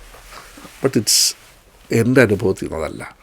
ഇവിടെ കലാകാരന്മാരും സാംസ്കാരിക പ്രവർത്തകരും ഒരുപാട് ഉന്നതമായി ചിന്തിക്കുന്നു. അത് നമുക്ക് പിന്നെ നമ്മൾ റസൂലിൻ്റെ കാലത്ത് തന്നെ ഇവിടെ ഒരുപാട് പിന്നെ കവികളും പിന്നെ നമ്മുടെ ഈ ചന്തകളിൽ പോലും വന്ന് കവിതകൾ ചൊല്ലിയിരുന്നു ക്ഷേത്രം നമ്മൾ നേരിടും. പക്ഷെ ആളുകൾ സൗദി അറേബ്യ വേറെ രീതിയിലാണ് പുറത്തേക്ക് കാണിക്കുന്നത്. അതുകൊണ്ട് തന്നെ ഞാൻ എൻ്റെ ആ പുസ്തകം അങ്ങനെ ഒരു സാധനമാണ്. അറബ് പ്രതിഭകളായിട്ടുള്ളൊരു 12ഓളം മനുഷ്യർ. എൻ്റെ പുസ്തകത്തിൻ്റെ പേര്? എൻ്റെ പേര് അറബിത്തെരുവുകളാണ്. അറബിത്തെരുവുകൾ. അതിൽ രസകരമായ സംഭവം എന്ന് വെച്ചാൽ ഒരു കരീമ എന്ന് പറയുന്ന ഒരു ചിത്രകാരിയെക്കുറിച്ച് ഞാൻ അതിനകത്തൊരു അവരെൻ്റെ ഇപ്പോഴും ഫ്രണ്ടാണ്. അവർ ചിത്രമൊക്കെ വരച്ചിട്ട് അത് കാണാനൊക്കെ എന്നെ വിളിക്കാറുണ്ട്. അവരുടെ വീടുകളിൽ ഞാൻ പോകും. പിന്നെ ഒരുപാട് പ്രതിഭകളായിട്ടുള്ള മനുഷ്യർ. അതായത് അതിനകത്ത് ഞാൻ എഴുതിയിട്ടുള്ളത് 9 വയസ്സുവരെ സംസാരിക്കാൻ പറ്റാതിരുന്ന ഒരു മുഹമ്മദ് ഖാലിദ് എന്ന് പറയുന്ന പിന്നെ സഖാഫി എന്ന് പറയുന്ന മനുഷ്യൻ സൗദിയിൽ ദഹ്റാനിൽ താമസിക്കുന്ന അറാംകോയിൽ ജോലി ചെയ്യുന്ന എഞ്ചിനീയറാണ്. പക്ഷേ അദ്ദേഹം ലോക പ്രസംഗ മത്സരത്തിൽ നിങ്ങൾക്ക് യൂട്യൂബ് അടിച്ച് കഴിഞ്ഞാൽ ദ പവർ ഓഫ് വേർഡ് എന്ന് പറഞ്ഞിട്ട് അദ്ദേഹം പിന്നെ ലാസ് വേഗാസിലെ ഓഡിറ്റോറിയത്തിൽ ചെയ്ത പ്രഭാഷണം വേൾഡ് ഫേമസ് ആണ്. അദ്ദേഹം ഇപ്പോൾ ലോകത്തിലെ എല്ലാ ഇൻസ്റ്റിറ്റ്യൂട്ടുകളിലും സംസാരിച്ചുകൊണ്ട് ലോകം ചുറ്റിക്കൊണ്ടിരിക്കുകയാണ്. 9 വയസ്സ് വരെ സംസാരിക്കാൻ പറ്റാതിരുന്ന വീട്ടിൽ ഇദ്ദേഹം രോഗിയായി ജീവിതത്തെ അതിജീവിക്കില്ല എന്ന് പ്രഖ്യാപിച്ച അയാളുടെ ജീവിതം ഞാനത് പറഞ്ഞാൽ സമയം ഒരുപാട് എടുക്കുന്നു. വളരെ പോസിറ്റീവ് ലൈഫാണ്. ഞാൻ നിങ്ങൾക്ക് ആ പുസ്തകം തരാം. എനിക്ക് തോന്നുന്നു സുരേന്ദ്രൻ മാഷ് അതിൻ്റെ ആമുഖത്തിൽ എഴുതിയിട്ടുണ്ട്, ഇതൊക്കെ സ്കൂൾ പാഠപുസ്തകത്തിലെ പഠിപ്പിക്കാനുള്ള മോട്ടിവേഷൻ സ്റ്റോറികളായിരുന്നുവെങ്കിലും അവസാനം ലോകത്തിൻ്റെ നുറുകയിൽ നിന്ന് 35,000-ഓളം മത്സരാർത്ഥികളെ പിന്തള്ളിയിട്ട് അയാൾ സംസാരിക്കുന്നതാണ്. പിന്നെ ഒരാളുണ്ടായിരുന്നു, ഒരു സഖാഫി, പിന്നെ സക്കാബിയുടെ സൈക്കിൾ യാത്ര എന്ന് ഞാൻ എഴുതിയിട്ടുണ്ട്. ഞാൻ അയാളെ അത്ഭുതത്തെ നോക്കും. ഈ വെള്ളിയാഴ്ചകൾക്ക് എല്ലാവരും രാവിലെ ഉറങ്ങിക്കിടക്കുമ്പോൾ എൻ്റെ പരിപാടി എന്താ ഞാൻ അതിരാവിലെ ഇവിടുത്തെ സ്ട്രീറ്റിലേക്ക് ഇറങ്ങും. അപൂർവമായ ഒരുപാട് കാഴ്ചകൾ കാണാം. അപ്പം ഞാൻ നോക്കുമ്പോൾ ഒരു മനുഷ്യന് കിടന്ന് ഇങ്ങനെ ചാരി ഇരുന്ന്, നമ്മൾ ചാരു കസേര ഇരിക്കുന്ന പോലെ ഒരു സൈക്കിളിൽ സ്ഥിരം ഇങ്ങനെ പോകുന്നു. അപ്പം ഞാൻ ഈ മനുഷ്യരെ ഇങ്ങനെ ഇവിടെ സൈക്കിൾ പോകുന്ന ആരാണ്? അങ്ങനെ ഞാൻ ഇതിൻ്റെ പുറകെ ഇങ്ങനെ വണ്ടി വിടും. അപ്പോൾ ഇയാൾ കോബാറിലൊരു കോഫി ഷോപ്പിൽ ചെന്നിരിക്കും, ചായ കുടിച്ച് വീണ്ടും ഇയാൾ തിരിച്ച് തപ്പാം. അങ്ങനെ ഞാൻ അയാളെ കാണുന്നു. എന്നെ വിസ്മയിപ്പിച്ചൊരു കഥയായിരുന്നു. 280 കിലോ ശരീരഭാരമുണ്ടായിരുന്ന ഒരു മനുഷ്യൻ അയാളുടെ 3 കാറുകൾ വിറ്റിട്ടൊരു സൈക്കിൾ വാങ്ങുകയും മൈ ബൈസിക്കിൾ ഗ്രൂപ്പ് എന്ന് പറഞ്ഞ് സൗദി അറേബ്യയിൽ അതിപ്രശസ്തമായൊരു സോഷ്യൽ വിങ്ങിനെ ഉണ്ടാക്കുകയും CNN-ഉം BBC സംഗതി ഇൻ്റർവ്യൂ ചെയ്യുകയും ചെയ്തൊരു മനുഷ്യൻ്റെ കഥയാണ്. ഇപ്പം അയാൾ 80 കിലോ ഉണ്ടായിരുന്നു. ഇപ്പം 80 കിലോയാണ്. അയാൾ സാബിക്കിൽ ജോലി ചെയ്യുമ്പോൾ ജുബൈലിലേക്ക് അയാൾ ഇവിടുന്ന് സൈക്കിൾ പോയിരുന്നു എന്നാണ് ഞങ്ങൾ വിശ്വസിക്കുന്നത്. സൗദി അറേബ്യ എന്തായെന്ന് വെച്ചാൽ ഇവിടുന്ന് സാബ്കോ വരെ ഒരു കാറിൽ പോകും. ഒരു സൈക്കിളിൽ പോകും. അവിടുന്ന് പിന്നെ ബസ്സിൽ കയറി ജുബൈൽ ഇറങ്ങും. ജുബൈലിൽ നിന്നൊരു സൈക്കിളെ അയാൾ സാദിക്കിലേക്ക് പോകും. മനസ്സിലായില്ലേ? അയാളുടെ ഇവിടുത്തെ ബന്ധുവീടുകളിലെ സൽക്കാരത്തിനൊക്കെ അയാളും ഭാര്യയും സൈക്കിളിൽ പോകും. അവിടെ ചെല്ലുമ്പോൾ ആദ്യമൊക്കെ എല്ലാവരും കളിയാക്കും. പിന്നീട് ഇവരുടെ മാറ്റം കണ്ട് ഇവരൊക്കെ ഇവരുടെ കൂടെ കൂടി അങ്ങനെ ഒരു മനുഷ്യൻ. അങ്ങനെ ഒരുപാട് പിന്നെ ജന്മനാന്തരായിരുന്ന സൗദിയുടെ വക്താവായിരുന്ന തുർക്കിയുടെ കഥ, അങ്ങനെയുള്ള കുറേ ലെജൻഡുകളുടെ ജീവിതമാണത്. ഇപ്പോൾ കഴിഞ്ഞ ദിവസം ഞാനിവിടുത്തെ സൗദി സാംസ്കാരിക വകുപ്പിൻ്റെ ഇന്നലെ വൈകുന്നേരം ഞാൻ അവിടുത്തെ ഡയറക്ടർ പിന്നെ യൂസുഫ് അൽ ഹർബിയുമായിട്ടുള്ള സംഭാഷണത്തിൽ എന്നോട് പറഞ്ഞു, ഇതെനിക്ക് അറബിയിൽ ട്രാൻസ്ലേറ്റ് ചെയ്ത് തരണം ഈ പുസ്തകം. അപ്പോൾ ഞാൻ അതിലുള്ള ആരെങ്കിലും കിട്ടുമെന്ന് നോക്കിയിരിക്കുകയാണ്. നമുക്ക് സംഘടിപ്പിക്കാം ആണല്ലേ? ഇൻഷാ അല്ലാ ഖൈർ. നമ്മളെ പിന്നെ സാറ് തരാന്ന് പറഞ്ഞ പുസ്തകങ്ങൾ ഞാൻ റേഡിയോ ടീമിനെ അറിയിക്കും. അത് ട്രാൻസ്ലേറ്റ് ചെയ്താലുണ്ടല്ലോ ഞാൻ ഈ സാംസ്കാരിക പ്രവർത്തനങ്ങളോടൊപ്പമൊക്കെ പോകും. അപ്പം രസം എന്താ വെച്ചാൽ ഈ നമ്മുടെ ഇവിടുത്തെ ട്രഡീഷണൽ കലകളെയൊക്കെ ഇപ്പോൾ അവർക്കിങ്ങനെ കൊണ്ട് നടക്കുന്നുണ്ട്. അതായത് പണ്ടിവിടെ മുക്കുന്മാരുണ്ടായിരുന്നു. ഇപ്പം നമ്മുടെ നാട്ടിൽ മുക്കുന്മാർ വലവലിക്കുമ്പോൾ പാടുന്ന പാട്ടുകളില്ലേ, അതുപോലെ ഇവർ ഈ പിന്നെ മുത്തുകൾ വാരാൻ ഈ ഡൈവ് ചെയ്യുന്നവർ പാടുന്ന പാട്ടുകളുണ്ടായിരുന്നു. കർഷകർ പാടുന്ന അറബി പാട്ടുകളുണ്ടായിരുന്നു. ട്രഡീഷണൽ സംഗതികളാണ്. അതിനെയൊക്കെ കണ്ടെടുത്തുക. എനിക്കത് ഭയങ്കര കൗതുകമായതുകൊണ്ട് എനിക്ക് ഒരുപാട് സൗഹൃദങ്ങൾ അങ്ങനെയുണ്ട്. ഞാൻ അവിടെയൊക്കെ പോകും. അപ്പോൾ ഇന്നലെ അദ്ദേഹം ക്ഷണിച്ചിട്ട് ഞാൻ രാത്രിയിൽ സാസ്കയിലായിരുന്നു. രാത്രിയിൽ അവിടെ ചിത്രം വരയ്ക്കുന്ന കുറേ ആളുകൾ വന്നിരുന്നു, പാട്ട് പാടുന്നവർ വന്നിരുന്നു. അപ്പോൾ ഇതൊക്കെ ആയിട്ട് ഞാൻ സൗദി കൾച്ചർ എന്താണെന്നറിയാം. ഞാൻ ഈ സാന്ദർഭികമായിട്ട് ചോദിക്കട്ടെ, നമ്മളിപ്പോൾ കുറേ സൗദി നാഷണാലിറ്റി ആളുകളെ കണ്ടതുകൊണ്ട് സൗദികളുടെ ഒരു പ്രത്യേകത പിന്നെ നമുക്ക് പിന്നെ മറ്റുള്ളവർക്ക് മാതൃകയാക്കാൻ പറ്റുന്ന പ്രത്യേകതകൾ എന്തൊക്കെയാണ്? ഞാൻ കണ്ടത് ഈ ഒന്ന് ഫസ്റ്റ് ഓഫ് ഓൾ അവരുടെ സ്വീകരണം ഉണ്ടല്ലോ, നമ്മളിങ്ങനെ നെഞ്ചത്തോട്ട് ചേർത്ത് പിടിച്ചിട്ട് ഹഗ് ചെയ്തിട്ടുള്ള സ്വീകരണം, അതിന് പകരം വെക്കാൻ പറ്റുന്നുണ്ടെന്ന് എനിക്ക് തോന്നുന്നില്ല. കേവലം ഒരു ഷെയ്ക്ക് ഹാൻഡ് അല്ല, അവർ നമ്മളെ ഹൃദയത്തോട് ആവാഹിക്കുക എന്നൊക്കെ പറയത്തില്ല. ഇന്നലെയൊക്കെ ഞാൻ ചെല്ലുമ്പോൾ യൂസുഫ് ഹർബി എന്നൊക്കെ പറയുന്ന അത്യാവശ്യം വലിയ പോസ്റ്റിലിരിക്കുന്ന മനുഷ്യനാണ്. എൻ്റെ കൂടെ എൻ്റെ ഒരു സുഹൃത്തുണ്ട്. അദ്ദേഹം ഇങ്ങനെ വിസ്മയിച്ച് നിൽക്കുകയാണ്. ഞങ്ങളത് നേരെ കൊണ്ടുപോകുന്നു, അവിടെ ഇരുത്തുന്നു, പിന്നെ ഗാവ എടുത്തിട്ട് പെട്ടെന്ന് തരുന്നു. എന്നിട്ട് അവിടെ അദ്ദേഹത്തെ കാണാൻ ഇങ്ങനെ ഓരോരുത്തർ വന്നുകൊണ്ടിരുന്നു. അതിൽ പല പ്രമുഖരും ഉണ്ടായിരുന്നു. അദ്ദേഹത്തിന് സലാം പറയുമ്പോൾ അദ്ദേഹം പെട്ടെന്ന് പറയും, നിൽക്ക്, മറുപടി പറഞ്ഞിട്ട് പറയും, നിൽക്ക്, ഈ മനുഷ്യനെ ഒന്ന് പരിചയപ്പെടുമെന്ന് പറഞ്ഞിട്ട് അദ്ദേഹം എന്നെ പരിചയപ്പെടുത്തും. എന്നെ ഒരു സാധാരണ ഒരു ഇന്ത്യക്കാരനെ നമ്മൾ സാധാരണ ഹിന്ദികളെന്നൊക്കെ വിളിക്കുന്ന അങ്ങനെ ചെയ്യേണ്ട കാര്യമില്ല. പക്ഷേ നമ്മൾ എന്താണെന്ന് അവർക്ക് ബോധ്യപ്പെട്ട് കഴിയുമ്പോഴുണ്ടാകും ഒരു സ്നേഹമാണെന്ന് എനിക്ക് തോന്നിയിട്ടുള്ളത്. ഇവിടെ സാന്ദർഭികമായിട്ട് നമ്മളിപ്പോൾ നാട്ടിലൊക്കെ ഇപ്പോൾ വേടൻ്റെ ഒക്കെ പിന്നെ കഥകളൊക്കെ കേൾക്കുമ്പോൾ അത്ഭുതം തോന്നും. ഇവിടെ ആ കാര്യത്തിലുണ്ടല്ലോ അവർ കാണിക്കുന്ന ഒരു വിവേചനവുമില്ലാതെ എൻ്റെ കൂടെ ഉണ്ടായിരുന്ന സുഹൃത്തുക്കളെയൊക്കെ അവർ അതേപോലെ തന്നെ എന്നെ പോലെ തന്നെ അവരെ സ്വീകരിക്കുന്നു. നിങ്ങൾ എന്താണ്, നിങ്ങൾ ആരാണെന്നൊന്നും അവർ ചോദിക്കുന്നില്ല. നിങ്ങൾ മനുഷ്യരാണോ എന്നുള്ളത് മാത്രമാണ് അതിൻ്റെ അടിസ്ഥാനം. അതാണ് നമ്മുടെ നിങ്ങളെ ഞാൻ ചില ഗോത്രങ്ങളാക്കി എന്നുള്ളതല്ലാതെ, അല്ലെങ്കിൽ നിങ്ങളുടെ അയൽ വീട്ടുകളിൽ 40 വീടുകളിൽ ഏതെങ്കിലും ഒരു വീട്ടിൽ ഭക്ഷണം ഇല്ലാതെ പട്ടിണി കിടക്കുന്നുണ്ടെങ്കിൽ നിങ്ങൾ എത്ര മനോഹരമാണ്. അപ്പം എനിക്ക് തോന്നുന്നു ഈ പ്രവാചക പിന്നെ നിന്ദ വളരെ വ്യാപകമായി പിന്നെ ഉയർന്നു വരുന്നൊരു കാലമാണ്. അതെ അതെ. അതേ സമയത്ത് നബിദിനാഘോഷങ്ങൾ ഭയങ്കര ആഘോഷമായി മാറിക്കൊണ്ടിരിക്കുന്ന കാലമാണ്. എന്നെ വല്ലാണ്ട് അത്ഭുതപ്പെടുത്തുന്നത് ഇത് രണ്ടും തമ്മിലുള്ള വ്യതിരിക്തതയാണ്. പ്രവാചകൻ എന്തായിരുന്നു എന്നൊന്ന് ചോദിച്ചാൽ ഇപ്പം പറയും നിങ്ങൾ പിന്നെ പ്രവാചകൻ മക്കത്ത് മദീനയിൽ അറബ് രാജ്യം സ്ഥാപിക്കുമ്പോൾ അവിടുത്തെ മുസ്ലിങ്ങളുടെ എണ്ണം എന്ന് പറയുന്നത് എത്രയാണെന്ന് ആലോചിക്കണം. അവിടുത്തെ ശതമാനത്തിൽ 15% എങ്ങാണ്ട് വരുന്ന മുസ്ലിങ്ങളെ ഉള്ളൂ ആ സമയത്ത്. അവിടെ ജൂതരും ആഗ്നിയാരാധകരും ക്രിസ്ത്യാനികളും കോപ്റ്റിക്കുകളും ഒക്കെയാണ് ഉണ്ടായിരുന്നത്. അവരെയൊക്കെ എങ്ങനെയാണ് പ്രവാചകൻ ഡീൽ ചെയ്തതെന്ന് മനസ്സിലാക്കുന്നത്.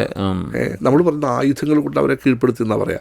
ഈ കഥകളൊക്കെ എത്ര ഉസ്താദന്മാർക്ക് അറിയാവുന്ന പോലെ എനിക്ക് അല്പം തോന്നിയിട്ടുണ്ട്. സത്യം, ഞാൻ അങ്ങനെ ആരെയും ഇത് ചെയ്തല്ല. പൊതുസമൂഹത്തോട് ഇത് പറയാൻ ആർക്ക് പറ്റുന്നില്ല എന്നുള്ളതാണ് എന്നെ അത്ഭുതപ്പെടുത്തിയ കാര്യം.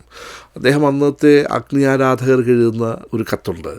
അഗ്നിയാരാധകരോട് അദ്ദേഹം പറയുന്നുണ്ട്, നിങ്ങൾ ആരാധിക്കുന്നതിന് ഞാൻ ആരാധിക്കുന്നില്ല, പക്ഷെ നിങ്ങളെ സംരക്ഷിക്കേണ്ട ബാധ്യതയുള്ളത് എനിക്കാണ് രാജ്യഭരണാധികാരി എന്നുള്ള രീതിയിൽ. അതെ. ഇവൻ ജസിയ എന്ന് പറയുന്ന ഒരു സംവിധാനത്തെ ചരിത്രം എത്ര വികൃതമായിട്ടാണ് അവതരിപ്പിക്കുന്നത്. പക്ഷേ എന്തിനു വേണ്ടിയിട്ട് ആയി എന്ന് എനിക്ക് പലപ്പോഴും തോന്നും. ചരിത്രത്തെ വികൃതമാക്കുമ്പോൾ അതിനെതിരെ നിങ്ങൾ ചെയ്യേണ്ടത് വർഗീയത പറയുകയല്ല ചെയ്യണം. അത് യാഥാർത്ഥ്യ ബോധങ്ങളെക്കുറിച്ച് മനുഷ്യരോട് സംസാരിക്കുകയാണ് വേണ്ടത്. അതിനെന്ത് വേണം? നമ്മളിത് പഠിക്കണം. ഒരു മുസ്ലിം രാജ്യത്ത് ഒരു മുസ്ലിമിൻ്റെ സംഗതി എന്താ വെച്ചാൽ അവൻ സക്കാത്ത് കൊടുക്കണം. 2.5% കൊടുത്തില്ലെങ്കിൽ ഗവൺമെൻറ് പിടിച്ചെടുക്കാനുള്ള അവകാശം ഇസ്ലാമിക നിയമമാണ്. അതുപോലെ തന്നെ രാജ്യത്തിനെതിരെ ശത്രുക്കൾ ആക്രമിക്കാൻ വന്നാൽ നിർബന്ധമായിട്ട് അവർ സൈന്യത്തിൽ ചേരണം. അതും നിയമമാണ്. അതേ സമയത്ത് ഒരു ഇസ്ലാമിക രാജ്യത്ത് അല്ലെങ്കിൽ ഒരു ഈ ഭരണ സംവിധാനങ്ങളുള്ള രാജ്യത്ത് ഒരു മറ്റ് മതസ്ഥനായ ഒരാളെ സംബന്ധിച്ചിടത്തോളം അവന് ഈ സക്കാത്ത് കൊടുക്കണം. അവൻ്റെ എത്ര സ്വത്ത് സമ്പാദിച്ചാലും സക്കാത്ത് കൊടുക്കണം. അപ്പോഴാണ് അവൻ എന്ത് ചെയ്ത് രാജ്യത്തിന് കൊടുക്കാൻ പറ്റുന്ന നികുതി എന്ന് പറയുന്നൊരു സംവിധാനം അവർക്ക് മാത്രമായി, അതിനെയാണ് ജസിയ എന്ന് പറയുന്നത്. ഇപ്പോഴത്തെ സക്കാത്ത് മറന്നിട്ടാണ് ആളുകൾ ഈ ജുസിയ ഒരു മറ്റവർക്കെതിരെ അടിച്ചേൽപ്പിച്ച നികുതി എന്ന് പറയുന്നു. അത് തെറ്റാണ്. മറ്റൊന്ന്, ആ രാജ്യത്തെ വിദേശികൾ ആരെങ്കിലും ആക്രമിച്ചാൽ ഇവർക്ക് യുദ്ധത്തിൽ പോകണമെന്നൊരു നിബന്ധനയില്ല. മറിച്ച് അവരുടെ സംരക്ഷണ ബാധ്യത സർക്കാരിനാണ്. മനസ്സിലായണം? ഇത് എത്ര പോസിറ്റീവായിട്ടാണെന്ന് ആലോചിച്ച് നോക്കൂ. ഇതിനെയാണ് ഈ ചരിത്രം തെറ്റിദ്ധരിപ്പിക്കപ്പെടാണ്. നമ്മൾ തെറ്റിദ്ധരിപ്പിക്കപ്പെടുന്ന ചരിത്രത്തെ നമ്മൾ പറയുമ്പോൾ നമ്മുടെ പേര് പോലും ഘടകമാണ്. നീ അങ്ങനല്ലേ പറയൂ എന്നാ പറയുക. ഞാനതുകൊണ്ട് പലർത്തും ഞാൻ നിശബ്ദമാണ്. പക്ഷേ എൻ്റെ നല്ല സൗഹൃദങ്ങളുള്ള കൂട്ടുകാർക്ക് നമ്മൾ ചിലപ്പോൾ ഇത് പറഞ്ഞു കൊടുക്കാറുണ്ട്. പൊതുവെ പ്രവാസികളിൽ അവർ അനുഭവപ്പെടുന്ന പ്രയാസങ്ങൾ പിന്നെ ഏതൊക്കെ തരത്തിലാണ് ആ പ്രയാസങ്ങൾ? ഒന്ന് ഒരു വീട് വിട്ട് പറയാം. അതായത് എനിക്ക് പ്രവാസികളെ കുറിച്ച് വളരെ കൃത്യമായി പറയാൻ പറ്റുമെന്ന് എനിക്ക് തോന്നിയെന്ന് വെച്ചാൽ, ഞാൻ വളരെ സാധാരണക്കാരായ മനുഷ്യരെ വരെ ഒരാൾ ഒരിക്കലും എൻ്റെ അടുത്ത് വരുന്നത് അയാളുടെ കിഡ്നി വിറ്റ് കൊടുക്കാൻ സഹായിക്കുമോ എന്ന് ചോദിച്ചിട്ടാണ്. ഞാൻ ചോദിച്ചാൽ എന്താണ് വിഷയം? അയാളെൻ്റെ മോടെ കല്യാണം നടത്തണം, 18 വർഷമായി ഗൾഫിൽ. അപ്പം ഞാൻ ചോദിച്ചു, നിങ്ങളുടെ കൂടെ സുഹൃത്തുക്കൾ ആരുമില്ലേ? റൂമിലുള്ളവരോടൊക്കെ ചോദിച്ചു. അപ്പം അവർ പറഞ്ഞത്, നിൻ്റെ മോളുണ്ടായത് ഇന്നല്ലല്ലോ, 18 വർഷത്തിന് മുമ്പല്ലേ, നീ എന്താ ഓർക്കാൻ? അപ്പോൾ ഇതേ ചോദ്യം ഞാനും അയാളോട് ചോദിച്ചു. അപ്പോൾ പറഞ്ഞു, എനിക്കറിയില്ല സാർ. വീട് വെച്ചു, ഒരു മുറി കൂടി വലുതാക്കണമെന്ന് പറഞ്ഞു. അതിലെത്തും എന്താ പറയുക, ഒരു ടിപ്പിക്കൽ ഗൾഫുകാരൻ അനുഭവിക്കുന്ന മുഴുവൻ പ്രശ്നങ്ങളിലൂടെ ഇയാൾ നിർബന്ധിതരാവുകയാണ് കടന്നു പോകാൻ. ഒരു വേള ഇയാൾ അറിവില്ലായ്മയാണോ? അറിവില്ലായ്മയെന്ന് വെച്ചാലേ എനിക്കതിനെ എങ്ങനെ പറയാനല്ല തോന്നുന്നത്. അയാൾ നിസ്സഹായനാകുകയാണ്. അതായത് ഇപ്പോഴൊക്കെ എനിക്ക് തോന്നുന്നു ഗൾഫുകാരെയൊക്കെ കുറിച്ച് കുറച്ചുകൂടെയൊക്കെ ആളുകൾക്ക് ധാരണ. പണ്ട് അങ്ങനല്ലായിരുന്നു. ഗൾഫിലോട്ട് പോയാൽ എല്ലാവരും ഗൾഫുകാരനാണ്, അവൻ്റെ വരുമാനം എത്ര, ഇതൊന്നും ചിന്തിക്കാൻ വീട്ടുകാർക്ക് പറ്റൂല. അവർക്ക് അവരുടെ ആഠ്യത്വമോ അവരുടെ പൊങ്ങച്ചോ ഒക്കെ കാണിക്കാൻ ഇയാൾ നിസ്സഹായനാകണം. അത് ചെയ്തില്ലെങ്കിൽ വീട്ടുകാരെ സന്തോഷം കിട്ടത്തില്ല എന്ന് പറയുമ്പോൾ, ഈ ഗൾഫുകാരുടെ ഏറ്റവും വലിയ വിഷയം എന്ന് വെച്ചാൽ അവർക്ക് ആകെ ആഗ്രഹം എന്നറിയോ, മനസ്സമാധാനവും വീട്ടുകാരുടെ സ്നേഹവും കിട്ടണം. വേറെ ഒന്നും കിട്ടുന്നില്ലല്ലേ? ഇവർ ഒന്നുമില്ലല്ലോ. അവർക്ക് ഈ സ്നേഹം കിട്ടണമെങ്കിൽ ഇവർ ചോദിക്കുന്ന കാശേ കൊടുക്കണം. അപ്പോൾ ഇയാൾ എന്ത് കടം വാങ്ങിച്ചും കൊടുക്കും. പക്ഷേ ഈ പുതിയ തലമുറയിലേക്ക് വന്നപ്പോൾ അവരത് പഠിച്ചു. അന്ന് കിട്ടുന്ന തുച്ഛമായ സംഗതിയാണ്. എനിക്ക് മനസ്സിലായത്, 600 റിയാൽ ശമ്പളത്തിൽ ഇവിടെ ഒരു ബൂഫയിൽ ഗ്ലാസ് കഴുകാൻ നിന്ന മൾട്ടി മില്യണറെ എനിക്കറിയാം. ഇപ്പോഴത്തെ ഒരു മൾട്ടി മില്യണറെ എനിക്കറിയാം. അയാളുമായി ബന്ധപ്പെട്ടൊരു കേസ് ഞാനൊരു വാർത്ത ചെയ്യാണ്. ഇയാൾ സത്യാവസ്ഥ അന്വേഷിക്കാൻ എൻ്റെ ഓഫീസിൽ ഇരിക്കുന്നു. അപ്പം ഞാൻ ഇയാളൊരു ക്രൂരത ചെയ്തു എന്നുള്ള, അയാൾ നാട്ടിൽ നിന്ന് കൊണ്ടുവന്ന എഞ്ചിനീയേഴ്സിനെ ഇങ്ങനെ വഴി കിടക്കുന്നു. അപ്പം ഞാൻ പലതവണ ഇയാളെ ഫോൺ ചെയ്ത് ഇയാളുടെ ഒരു സ്റ്റേറ്റ്മെൻറ്റ് എടുക്കാൻ നോക്കിയിട്ട് ഇയാൾ ഫോൺ എടുത്തിട്ട്, അപ്പോൾ ആ ദേഷ്യത്തിൽ ആണ് ഞാൻ വാർത്ത എടുത്തിട്ട് ഇയാൾ വന്നിട്ട് ഞാനിങ്ങനെ മൈൻഡ് ചെയ്യാറുണ്ട്, ഞാനിങ്ങനെ എൻ്റെ വാർത്ത എടുക്കണം. കുറേ ഇയാൾ കാത്തിരുന്നു.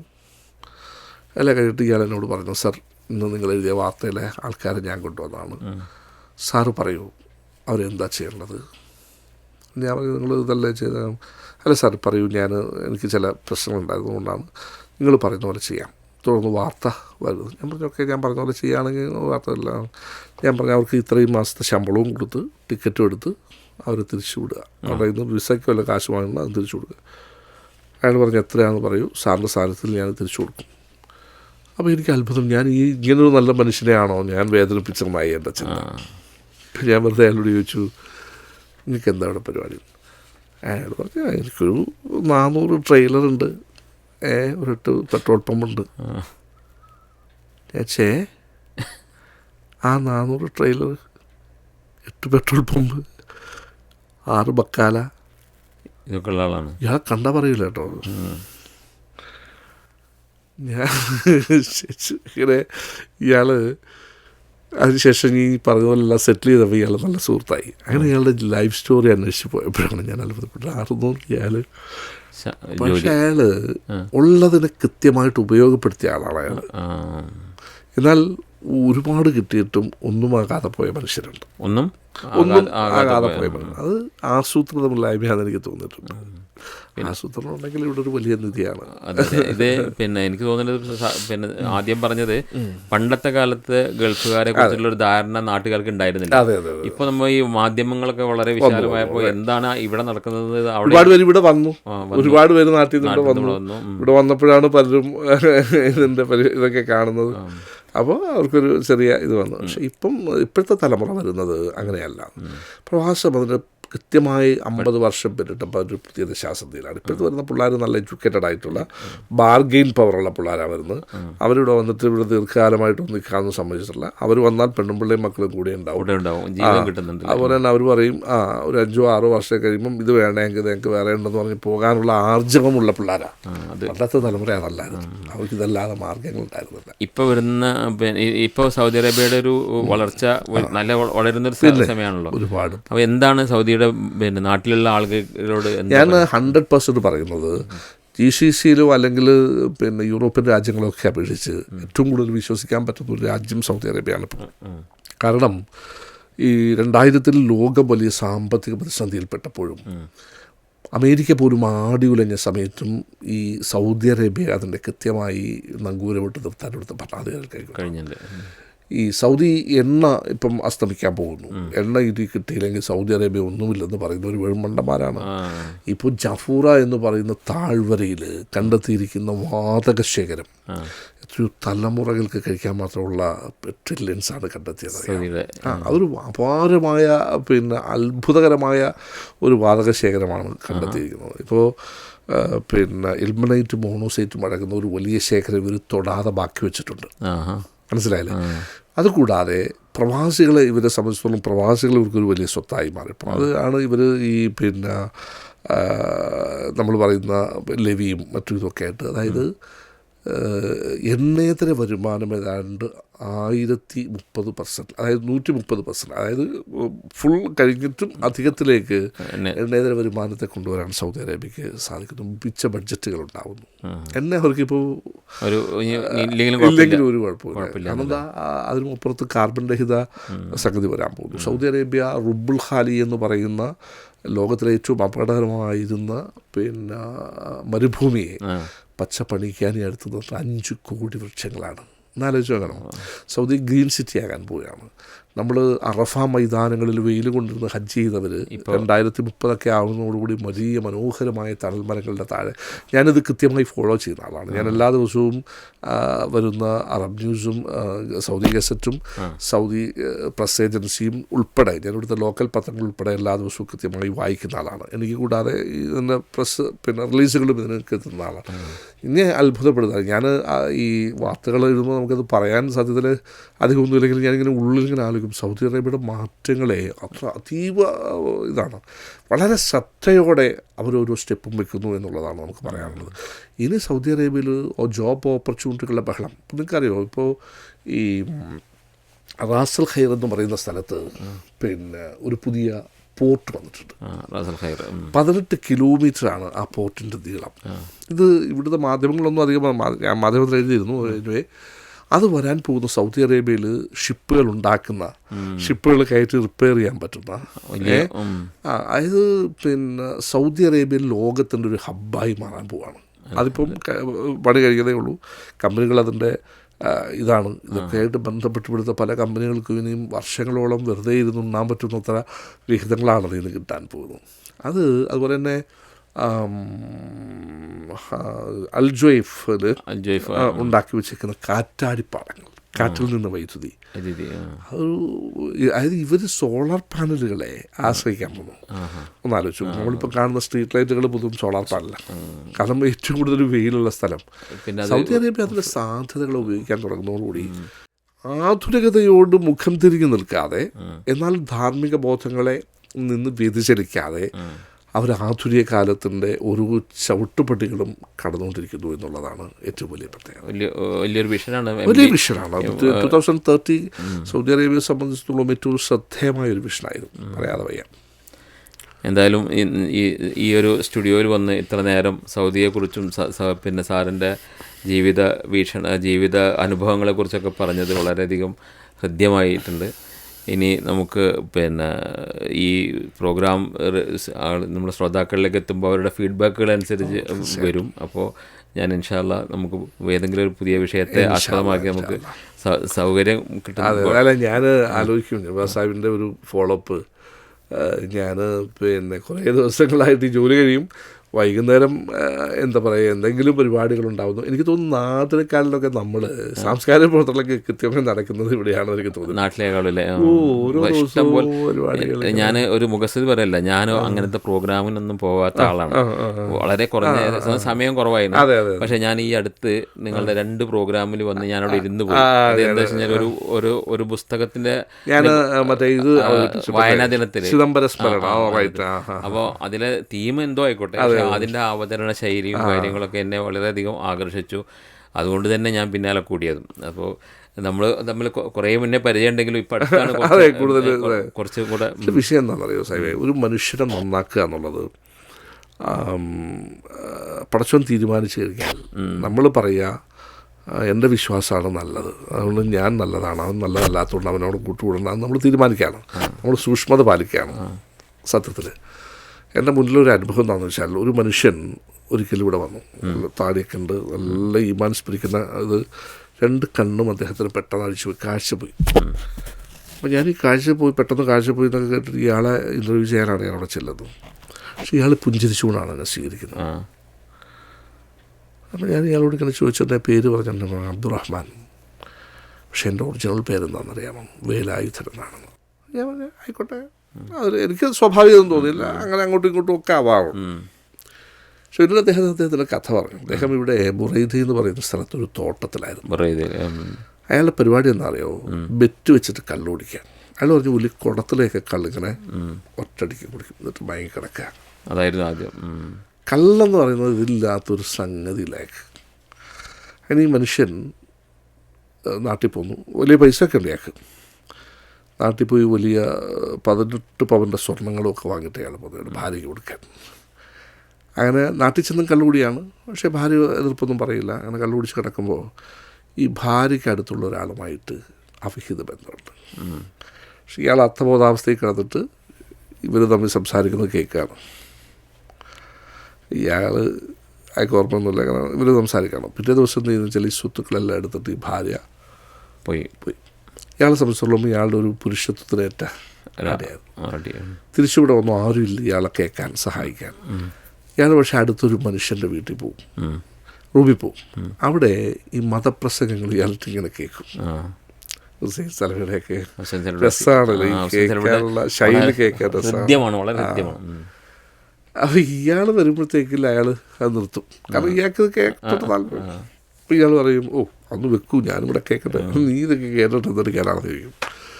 പക്ഷെ ഇയാൾ കേൾക്കുമ്പോൾ ഇയാളെ ഇത് ആകർഷിക്കാൻ തുടങ്ങി.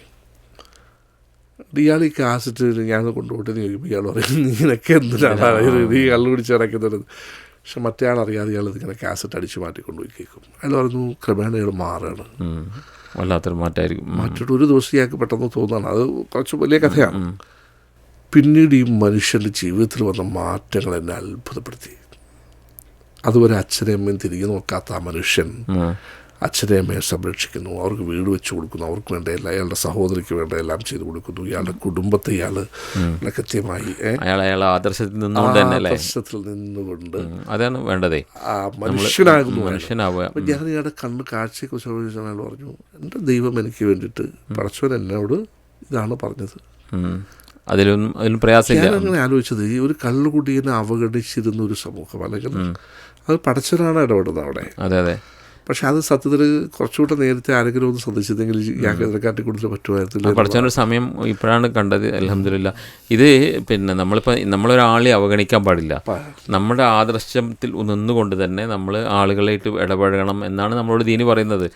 ഇടപഴകി നമ്മൾ അവരോട് സംസാരിച്ച് നമ്മളുടെ ജീവിതം കണ്ടുകൊണ്ട് അവർ നമ്മൾ ഞാനെപ്പോഴും നമ്മുടെ ഇവിടെ ഇപ്പോൾ ഞങ്ങൾക്ക് ഈ എഴുത്ത് കൂട്ടങ്ങളുണ്ട്, പിന്നെ എഴുത്തും വായനയും ഇഷ്ടമുള്ളവരുടെ ഒരു സംഘം. ഇപ്പം ഞങ്ങൾക്കതിൽ ഭാരവാഹിത്വമൊക്കെ ഉണ്ട്. പക്ഷേ ഞാനപ്പോൾ അവരോട് എപ്പോഴും പറയുന്നത് അതല്ല, നമ്മൾ കൈകൾ കൊരുത്ത് നിൽക്കുക എന്ന് പറയുന്ന വാക്കിന് പ്രസക്തിയില്ല. മനസ്സുകൾ കൊരുത്ത് നിൽക്കണം. അപ്പുറത്തൊരുത്തൻ ഒന്ന് തളർന്നാൽ നിനക്കറിയാൻ പറ്റണം അവനെ എങ്ങനെ കഴിയും. ഇപ്പം ഞാനൊക്കെ അനുഭവിക്കുന്നൊരു സന്തോഷം എന്താണെന്ന് വെച്ചാൽ, എനിക്കൊരു പനിയാണ് എന്ന് പറഞ്ഞാൽ നിരന്തര കോളുകൾ വരും. ഇതൊക്കെ എവിടെയുള്ളത്, ആശുപത്രി പോകണോ, കഞ്ഞി കൊണ്ടുവരട്ടെ, ഇത് കൊണ്ടുവരട്ടെ. ഇത് മതി ഒരു പക്ഷേ നമ്മളെ സംസാരം മതി. ഞാൻ എപ്പോഴും പറയും, നിങ്ങളുടെ പോക്കറ്റിലുള്ള ഒരു റിയാൽ നിങ്ങൾ ഒരാൾക്കും കൊടുക്കണ്ട. പക്ഷെ നിങ്ങളുടെ വാക്കുകളുടെ സാന്ത്വനം ഒരു മനുഷ്യന് കൊടുക്കുന്ന ആശ്വാസത്തെക്കാൾ വലുത് വേറൊന്നുമില്ല. ആ സൗഹൃദങ്ങൾ സൂക്ഷിക്കുക. നിങ്ങൾ നിഷ്പക്ഷമായ സൗഹൃദങ്ങൾ, ഒന്നും തിരിച്ചാഗ്രഹിക്കാത്ത, ഒന്നുമല്ലെങ്കിൽ ഒരാൾ അയാളെക്കുറിച്ച് ഒന്ന് പറയുമ്പോൾ അങ്ങനെയാണോ എന്ന് ചോദിക്കുന്നതിന് പകരം ഇല്ല എന്ന് പറഞ്ഞ് അതിന് കൃത്യമായി നിരാകരിക്കാൻ പറ്റുന്നത്രയും ശുദ്ധമായ മനസ്സ് സൂക്ഷിക്കുകയാണെങ്കിൽ, ഞാനതുകൊണ്ട് എപ്പോഴും നമ്മുടെ ഗ്രൂപ്പിലൊക്കെ കുഞ്ഞു കുഞ്ഞു പ്രശ്നങ്ങൾ ഉണ്ടാക്കി പോലും അപ്പം തീരും. ഞാൻ ഇവിടെ തീരുക. അതുകൊണ്ട് വലിയ രസമാണ് ആ സൗഹൃദങ്ങൾക്ക്.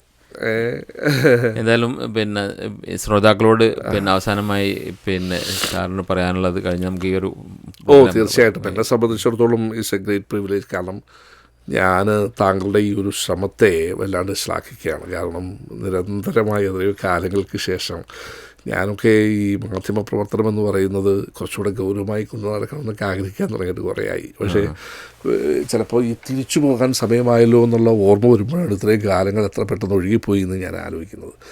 ഞാൻ പറയുന്നത് നമുക്ക് തിരിച്ചു പോയേ പറ്റൂ. നമ്മൾ ഇപ്പോൾ കാണുന്ന എല്ലാ നിമിഷങ്ങളെയും അതിൻ്റെ പേരിൽ ഒരിക്കലും അതിനകത്ത് അഭിരമിക്കരുത് നമ്മൾ. അതായത് നമുക്ക് നമ്മുടേതായ പടച്ചു കാത്തുവെക്കുന്ന ചില നിമിഷങ്ങളുണ്ട്. എന്നെ ഏറ്റവും കൂടുതൽ ഭയപ്പെടുത്തുന്നത് വാർദ്ധക്യത്തിൻ്റെ ഏകാന്തതകളാണ്.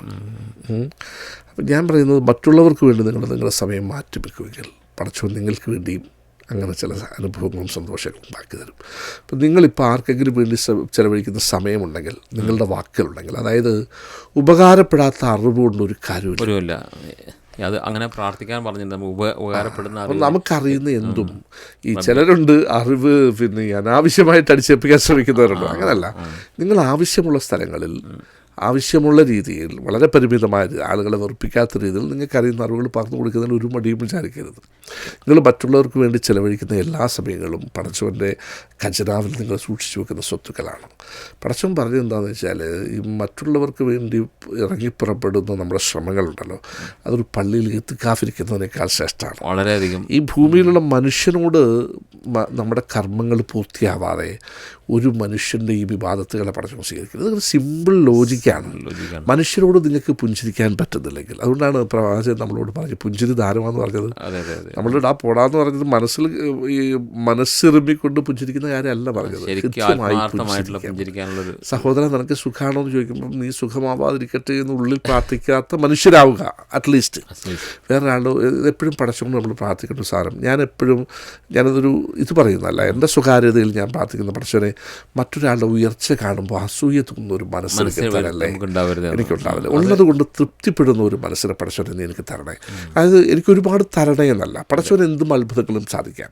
നമ്മൾ തന്നെ ഉണ്ടാക്കി വെക്കുന്ന മഹാകടങ്ങൾ ഒരു ആവശ്യമില്ലാതെ ഉണ്ടാക്കി വെച്ചിട്ട് എൻ്റെ കടം തീർത്ത് തരണേ നമുക്ക് പടച്ചവനോട് പ്രാർത്ഥിക്കാം. പടച്ചവൻ ഇങ്ങനെ സംഭവിച്ചു പോയി, നീ എനിക്കതിനുള്ള മാർഗ്ഗങ്ങൾ ഉണ്ടാക്കി തരണേ. ഇത്ര സുന്ദരമാണ് നമസ്കാരത്തിൽ ഞാൻ ആലോചിച്ചിട്ടുണ്ട്. നമസ്കാരത്തെ ഈ മനോഹരമായ പ്രാർത്ഥനയാണെന്ന് പലരോടും പറഞ്ഞു കൊടുക്കാൻ നമുക്ക് സാധിക്കാതെ വരുന്നുണ്ട്. അപ്പം നമ്മൾ ഈ ഇടയിൽ സുജൂദിൽ പോയിട്ട് വന്നിരുന്നിട്ടേ അല്ലാഹുമ്മഗ്ഫിർലി വർഹംനി വജ്ബുർനി വർഫഅനി വസുഖ്നി എന്ന് പറയുമ്പോൾ ഒരു മനുഷ്യൻ്റെ സർവ്വഭാവങ്ങളെയും പ്രാർത്ഥിക്കാണ്. പക്ഷേ ഈ ചൊല്ലുന്നവനൊന്നും ഇത് മനസ്സിൽ അറിയില്ല. ഞാൻ പറയുന്നത് ഇസ്ലാം എന്ന് പറയുന്നത് ഒരു കാട്ടിക്കൂട്ടലുകളുടെ മതമൊന്നുമല്ല. നിങ്ങൾ നിങ്ങൾ ഉണർന്ന് എഴുന്നേറ്റാൽ മുതൽ നിങ്ങളുടെ ജീവിതത്തിൽ ഞാൻ എപ്പോഴും പറയുന്നത് വെച്ചാൽ, നിങ്ങൾ ഒറ്റയ്ക്കിരിക്കുമ്പോൾ നിങ്ങളുടെ പടച്ചവൻ നിങ്ങളെ കാണുന്നുണ്ടെങ്കിൽ നിങ്ങൾ എങ്ങനെയാണോ അതാണ് നിങ്ങൾ. അല്ലാതെ നിങ്ങളിതിന് ഇപ്പുറത്ത് നീ എന്തൊക്കെ കോനാക്കത്ത് കാണിച്ചാലും അതല്ല നിങ്ങൾ. ആ രീതിയിലേക്ക് നമ്മുടെ മനസ്സിനെ സംസ്കരിച്ചെടുക്കുക. എനിക്ക് ഒരാളെക്കുറിച്ചും വേണ്ടാതിന് തോന്നുമ്പോൾ പഠിച്ചനെ അത് വേണ്ട, അങ്ങനെ തോന്നണ്ട. അങ്ങനെ തോന്നാത്തതൊന്നുമല്ല, മനുഷ്യർക്ക് തോന്നും. അതായത് ഒരു സൂഫി കഥ ഇങ്ങനെയാണ്. എന്തുകൊണ്ടാണ് സൂഫിയോട് ചോദിക്കുകയാണ്, നിന്നെ ഞാൻ മലക്കായിട്ട് സൃഷ്ടിക്കട്ടെ, അതായത് ഒരു മാലാഖയായിട്ട്. അപ്പോൾ അദ്ദേഹം പറയുന്നുണ്ട്, എനിക്ക് മാലാഖയാവണം. കാരണം തെറ്റുകളൊന്നും ചെയ്യാത്ത മാലാഖയാവലല്ല എൻ്റെ ലക്ഷ്യം, മറിച്ച് തെറ്റുകൾ ചെയ്തു പോയാൽ അതിൽ നിന്ന് പശ്ചാത്തപിച്ച് അതിൻ്റെ 1000 ഇരട്ടി പശ്ചാത്തപിച്ച് പടച്ചവനെ എടുക്കാൻ ശ്രമിക്കുന്ന മനുഷ്യരെയാണ് എനിക്കിഷ്ടമെന്ന് പറയുന്നത് പോലെ നമുക്ക് തെറ്റുകൾ പറ്റും. ആ തെറ്റുകളെ നമ്മുടെ കൂട്ടങ്ങളിൽ നിന്നുകൊണ്ട് തിരുത്താൻ ഒരു സൗഹൃദത്തെ നമുക്ക് ഉപദേശിക്കാൻ പറ്റുമെങ്കിൽ ഈ ലോകം എത്ര മനോഹരമാവുമെന്ന് ആലോചിച്ച് നോക്കൂ. എന്തിനാണ് ഒരാളെക്കുറിച്ച് നമ്മളിങ്ങനെ ഈ ആശയങ്ങളുടെ പേരിൽ, ആദർശങ്ങളുടെ പേരിൽ? ഇതിവിടെ സാറ് തുടക്കത്തിൽ ഇപ്പോൾ അവസാനം പറഞ്ഞല്ലോ, ഞാൻ എൻ്റെ ഈ ഒരു ഫോളോ അപ്പ് എന്നുള്ളത് എന്നെ ഇതാക്കി പറയല്ല. ഞാനിപ്പോൾ ഞാൻ ഈ ഇരിക്കുന്ന ഈ സംവിധാനത്തിൻ്റെ ഒരു പ്രത്യേകതയായിട്ടാണ് ഞാൻ അത് കാണുന്നത്. കാരണം ഞാൻ കാണുന്നത് എൻ്റെ ഞങ്ങളുടെ ഇതിൻ്റെ ഹെഡ് ഓഫീസ് പെരിന്തൽമണ്ണയാണ്. വേറെ സ്റ്റുഡിയോ ഉള്ളത് ജാമിയ അൽ ഹിന്ദിലാണ്. അവിടെയൊക്കെ ഇതേപോലെ ആളുകൾ ഇരുന്ന് 24 മണിക്കൂർ ഈ ഒരു സൗണ്ട് പുറത്തേക്ക് വരണമെന്നുണ്ടെങ്കിൽ അതിന് സാമ്പത്തികമായിട്ട് ഉള്ള ചിലവിൽക്കപ്പുറം ഈ മനുഷ്യൻ്റെ എഫർട്ട് വേണമല്ലോ. അപ്പോൾ അതൊക്കെ നമ്മളിങ്ങനെ കാണുകയാണ്. ഓരോരുത്തർ ഇപ്പോൾ ഒരു ഉദാഹരണം പറഞ്ഞു കഴിഞ്ഞാൽ, ഈ പീസ് റേഡിയോയിൽ 55 പ്രോഗ്രാമുകളിൽ ഒരു പ്രോഗ്രാമാണ് സ്നേഹക്കൂട് എന്നുള്ള പ്രോഗ്രാം. അത് ആ പേര് പോലെ തന്നെ ഇന്ന് നാട്ടിൽ കാണുന്ന ആളുകളുടെ പ്രശ്നങ്ങൾ, ചില ഭാര്യ ഭർത്താവ് ബന്ധങ്ങളിലുള്ള വീഴ്ചകളൊക്കെ വന്നിട്ട് അവർ വിങ്ങി പൊട്ടിക്കരയുന്ന ആളുകളുണ്ടാവും നാട്ടിൽ. അവരൊക്കെ ഈ റേഡിയോയിലേക്ക് മെസ്സേജുകൾ അയക്കുകയാണ്, എനിക്കിങ്ങനെ ഒരു പ്രശ്നമുണ്ട്. അവരുടെ അഭിമാനം കാത്തു സൂക്ഷിച്ചുകൊണ്ട് തന്നെ റേഡിയോയിലുള്ള ഹാരിസ് ബിൻ സലീമിനെ പോലുള്ള, താജുദ്ദീൻ സലാഹിയെ പോലുള്ള അങ്ങനെയുള്ള പണ്ഡിതന്മാർ, അതായത് ജൗഹർ മനോഹറിനെ പോലുള്ള, ഹാരിസ് ബിൻ സലീമാണ് ഈ പീസ് റേഡിയോൻ്റെ CEO ആണ്. അതുപോലെ നമ്മളെ പ്രൊഫസർ സായദിനെ പോലുള്ള ആളുകൾ ഈ സ്നേഹക്കൂട് എന്ന പ്രോഗ്രാം ചെയ്യുന്നു. അതിലൂടെ അവരെ നേരിട്ട് വിളിക്കേണ്ടവരാണെങ്കിൽ നേരിട്ട് വിളിച്ചിട്ട് അവരുടെ പ്രശ്നങ്ങൾക്ക് പരിഹാരം കാണുന്നു. ആത്മഹത്യയുടെ വക്കിലെത്തിയ ആളുകളെ ഇപ്പോൾ സംരക്ഷിച്ച കേസുകളുണ്ട്. അത് ആളുകളുടെ പേര് നമുക്ക് പറയാൻ പറ്റില്ല എന്ന് മാത്രം. അപ്പോൾ അങ്ങനെയൊക്കെ ചെയ്യുമ്പോൾ നമ്മളെ കൊണ്ട് കഴിയുന്ന പോലെ സാറിനെ പോലെ ആളുകളെ വിളിച്ച് അത് റേഡിയോയിൽ ആളുകൾക്ക്. ലോകത്തിലെ ഏറ്റവും വലിയ ദുരന്തം എന്താണെന്ന് ചോദിച്ചാൽ അത് മാരക രോഗങ്ങളല്ല, മറിച്ച് മനുഷ്യൻ്റെ ഒറ്റപ്പെടലാണ്. അതെ, ഒറ്റപ്പെടൽ ഭയങ്കര പ്രയാസം തന്നെയാണ്. ആ ഒറ്റപ്പെടലില്ലാതിരിക്കുന്ന ഒരു അവസ്ഥയിലേക്ക് മനുഷ്യനെ കൊണ്ടെത്തിക്കുക, കുടുംബങ്ങളിൽ നമ്മളങ്ങനെ ഉണ്ടാക്കുന്ന ഒരു സമാധാനം, ഇതൊക്കെ വളരെ സിമ്പിളായ ലോജിക്കുകളാണ്, വലിയ സംഭവങ്ങളൊന്നും അല്ല. അതെ. അവരെ നമ്മളപ്പുറത്ത് നിൽക്കുന്ന മനുഷ്യരെ ഒന്ന് ആലോചിച്ചാൽ ഇത് ഒറ്റപ്പെടലിൻ്റെ കാര്യം പറയുമ്പോൾ, ഈ റേഡിയോ സംവിധാനത്തിൽ ദുബായിലുള്ള ഒരു സ്ത്രീ, അവർ ഒരു അടുക്കളയിൽ ഒരു അറബിയുടെ വീട്ടിലിങ്ങനെ കഴിയാൻ ആരുമില്ല, ഒരാളായിട്ട് സംസാരിക്കില്ല. അവസാനം ആരോ റേഡിയോ വെച്ച് കൊടുത്തപ്പോൾ അവരെഴുതിയൊരു മെസ്സേജ് നമ്മൾ കണ്ണ് നനയാതെ വായിക്കാൻ പറ്റില്ല, എനിക്ക് ആരുമില്ല. പിന്നെ അവസാനം എൻ്റെ കൂട്ടായി പീസ് റേഡിയോ മാത്രമാണുള്ളത്. കാരണം രാവിലെ എഴുന്നേറ്റ് സംസാരിക്കാൻ ആരുമില്ല. അപ്പോൾ ഈ റേഡിയോയിൽ എഴുന്നാൽ അത് കേൾക്കുക, അതുമായി അതിലേക്ക് മെസ്സേജ് അയക്കുക, അങ്ങനെ ജീവിതം സന്തോഷം കണ്ടെത്തിയ ഒരുപാട് ആളുകൾ, ഒന്നല്ല കുറേ ആളുകളുടെ. അതൊക്കെ തന്നെയാണ് നമുക്കിതിൽ വീണ്ടും വന്നിരിക്കാനും നിങ്ങളെപ്പോലുള്ള ആളുകളെ ബുദ്ധിമുട്ടിക്കാനും. ഞാൻ ശരിക്കും ബുദ്ധിമുട്ടിച്ചിട്ടില്ല. എനിക്ക് കുറ്റബോധമായിരുന്നു. ഞങ്ങളോട് പറഞ്ഞ സമയത്തൊന്നും എനിക്ക് ജോയിൻ ചെയ്യാൻ പറ്റില്ല. അതെനിക്കറിയാം. ഞാൻ തിരക്കുള്ള ആളുകളെ നമുക്കറിയാമല്ലോ. തിരക്ക് ഇന്ന് ഞാൻ അറിയാതെ ഞാൻ വേറെ പരിപാടികൾ ഏറ്റെടുത്തു പെട്ടെന്ന് അതെല്ലാം മാറ്റിക്കണം തരുമോ, ഇന്നത് നിങ്ങൾ യാതൊരു പോവില്ല എങ്കിൽ ഇന്നെന്തായാലും നടത്താമെന്ന് നമ്മൾ പറഞ്ഞിരുന്നല്ലോ. അപ്പം ഞാനും മറ്റു സംഗതികളൊക്കെ മാറ്റിവെച്ചു. അൽഹംദുലില്ലാഹ്, വളരെ സന്തോഷം. നമ്മൾ ഈ സംസാരിക്കുന്നതൊക്കെ ഒരു അർഹമായ പ്രതിഫലമായി സ്വീകരിക്കുന്നത്. ഈ ഒരു പ്രോഗ്രാമിൽ ഞങ്ങളോടൊപ്പം സഞ്ചരിച്ച എൻ്റെയും സാറിൻ്റെയും കൂടെ സഞ്ചരിച്ച എല്ലാവർക്കും ഈ നന്ദി പ്രകാശിപ്പിക്കുകയാണ്. ഇനിയും ഇൻഷാ അല്ലാഹ് നിങ്ങൾ സാറിനും ഒക്കെ വേണ്ടി പ്രാർത്ഥിക്കണം, പീസ് റേഡിയോയ്ക്ക് വേണ്ടി പ്രാർത്ഥിക്കണം. അള്ളാഹു അനുഗ്രഹിക്കട്ടെ. അസ്സലാമു അലൈക്കും വറഹ്മത്തുള്ളാഹി വബറകാതുഹു.